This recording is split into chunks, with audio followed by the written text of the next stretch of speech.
My brother is dead, and you are thinking about such a thing? I can't believe it. I can't be with you anymore. My husband Jaden loudly shouted me during the funeral, but I knew that he was just faking his true intention. His body smells of perfume, just like his dead brother's wife. I want a divorce. Divorce me immediately.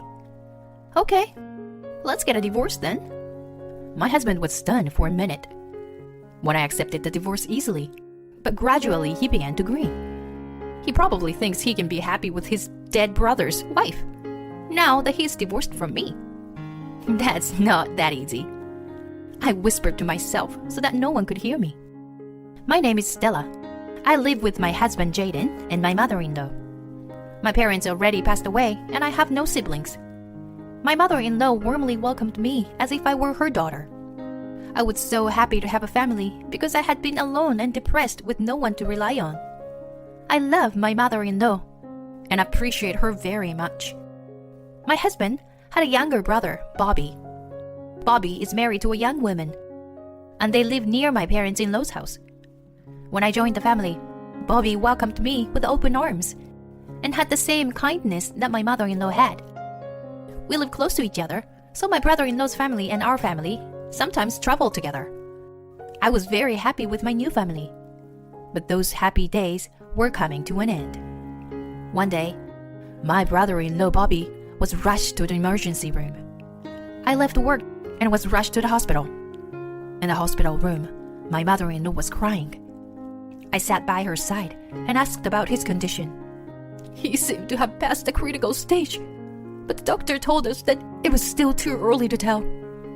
I held my mother-in-law's shoulder and encouraged her that everything would be okay. Still no sign of my husband or my brother-in-law's wife. I wanted them to come as soon as possible, because my mother-in-law must have needed them too. My husband was on an urgent business trip, but it seems he's on his way to the hospital now. But my mother-in-law is at the loss. The fact that she can't even get in touch with Bobby's wife, Karen. I'm wondering if there is any way to contact her. But there was nothing we could do if we couldn't get in touch with her. We just kept waiting and waiting. I wonder how much time passed. Suddenly, we heard footsteps approaching to the hospital room. It was my husband and Bobby's wife, Karen. He explained the situation and brought her to the hospital too. And brought her to the hospital with him. I was glad that they were able to meet up with each other. I was so relieved. But then, I felt a strange sensation. My husband, he smells different. Oh, is he wearing perfume? But I knew it somewhere. I looked over and saw Karen holding my brother-in-law's hand. A few days later, my brother-in-law passed away. The wake and the funeral had gone without a hitch, and things had settled down to a certain extent. I noticed that my husband was taking care of Karen in a very friendly way. It is true that she must be in more pain than I am, because her husband just passed away, and she probably needs a lot of emotional care. However, she seemed to be very close to my husband, and even seems to be having a good time. I found myself doubting their relationship when her beloved husband was gone, and I felt intense self-loathing. I guess I have just a bad way of looking at things, and that's how my husband takes care of the situation. Besides, it would be better for Karen to be happy than to be depressed. I thought about it and stopped thinking about it after that. But maybe I should have thought about it more carefully. After a while, my husband made a shocking revelation to me. There's something I want you to hear.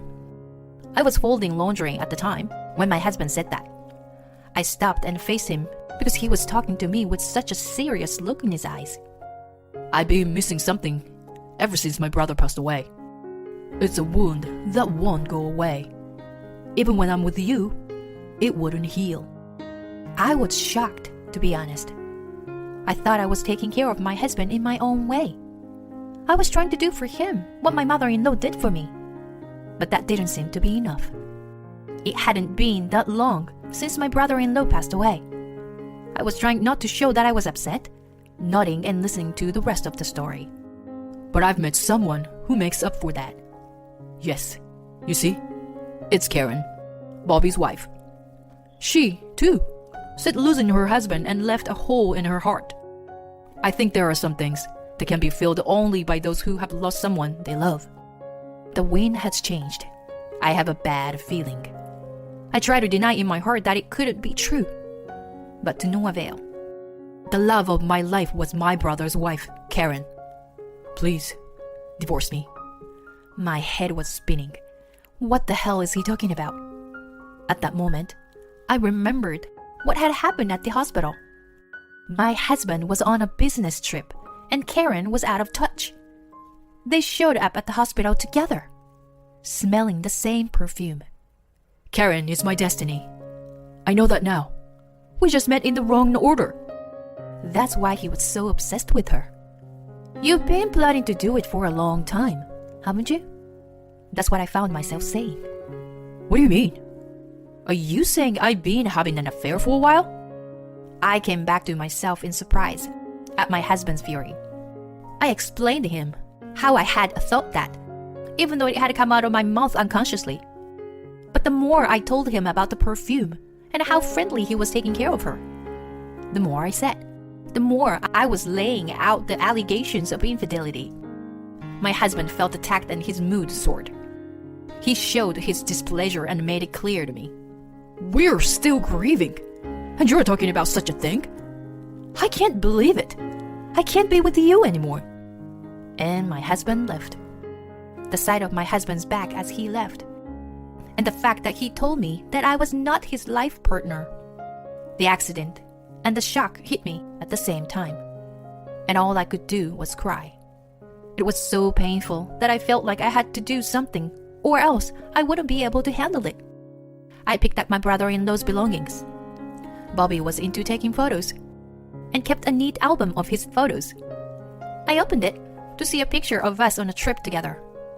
The happiness in the photo is no longer here, and that I may have destroyed even the possibility of feeling it.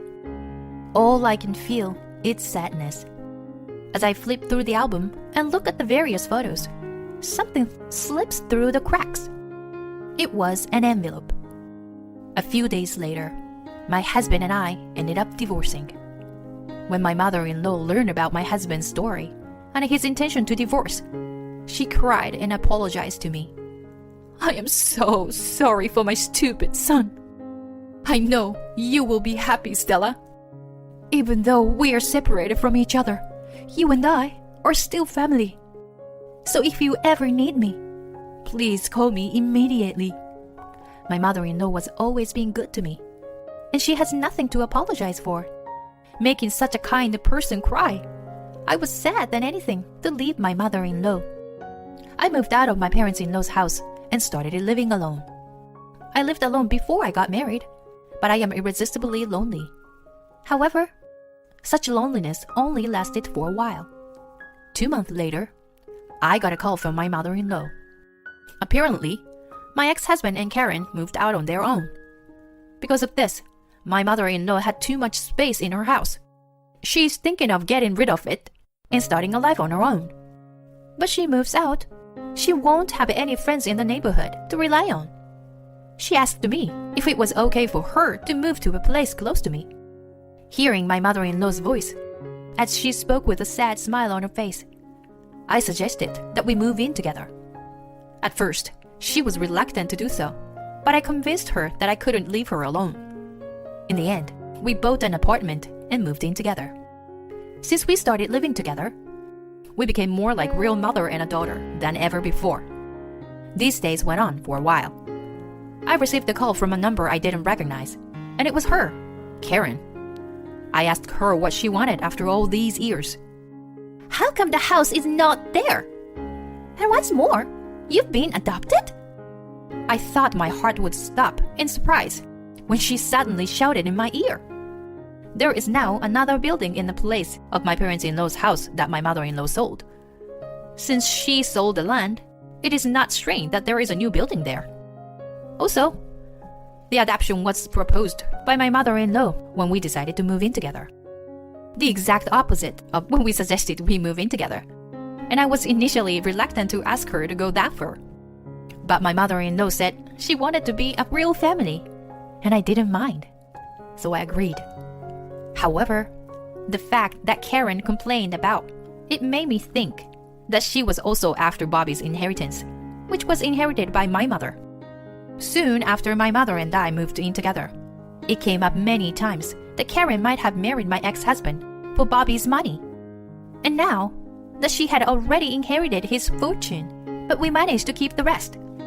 I opened my mouth, knowing that the time had come. I don't deserve to be told what to do. We're not family anymore. I want you to be thankful that I didn't ask for alimony for the affair. If that's what you want, I'll ask for it. My ex-husband told my mother that he was divorcing me, and she declared herself insulated from him. Karen seemed a little taken aback by my response, but regained her composure and retorted. You had accused Jaden of adultery, even before we were together, hadn't you? You made him want to leave you. You should be ashamed of yourself. Huh. What if I told you I have proof? Her response is so predictable that I counter with a bit of a snort. Silence flows from the phone. I found that letter. Yes, the envelope. That came out of my brother-in-law's photo album the day my husband left me. The letter was filled with his grudge. The doctor told me I don't have much time. So, when you read this, I won't be around anymore. This letter contains the hidden evidence of my wife's affair with Jaden. If Jaden or Karen finds this letter, they can destroy it all. Then I will have failed miserably. But if you, Stella, find this letter, let my wife and my brother be punished for what they deserve. My brother-in-law's letter also contained his feelings for his wife. After we got married, Karen quit her job. She thought it was my job to make her happy, so she just sat around the house and did nothing. When I told her that we should help each other out a little more, she got upset. And then there were days when she shut me out when she thought I wasn't making enough money. I had a hard time accepting that my wife had changed so much. So if I could work hard and make her life easier, I hoped she would return to her old self. But that was her true self after all. I'm so ashamed that I didn't see it. If my ex-husband and Karen hadn't gotten involved, I wouldn't have tried to make things worse. But if I let her misdeeds go any further, I had to take action for my late brother-in-law. I'll destroy them both. Bobby saw through you two a long time ago, and he had gathered all the evidence. And I am going to ask you to pay alimony. It was easy to imagine her shaking over the phone. She's trying to sound as strong as she can, with that shaky voice of hers. There is no way you can ask for alimony now that we're married. That's a bluff. You are trying to scare me, but it's not going to work. I'll sue you for blackmail. Be my guest. Paying for a lawyer costs a lot, you know? Well, I'm sure it's a waste of money. You seem to have studied the division of property, but you didn't learn about adultery. So naive. You thought Bobby didn't know anything about it, did you? I didn't flinch at all. Then she hung up the phone violently. Later, I filed a claim for alimony with my ex-husband and his new wife through a lawyer. After a while, my ex-husband contacted my mother. Apparently, he wanted to leave Karen and live with my mother. Karen's original bad character, combined with her anger at being charged with alimony. She seemed to be doing pretty much whatever she wants to do to my ex-husband. My ex-husband's voice is so tired. It's hard to believe they were newlyweds. Like my late brother-in-law, he failed to see her true nature. It's amazing what blood can do to you. I'm sitting next to my mother, talking on the phone. Come on, Mom. I didn't know she was like that. I can't live with her anymore. I just want to be with you and my Stella again. What the hell? You're the one who said she wasn't the one and left. I won't allow a man to hurt my daughter. I won't let you live with us. If you are really sorry, you'll first pay the alimony.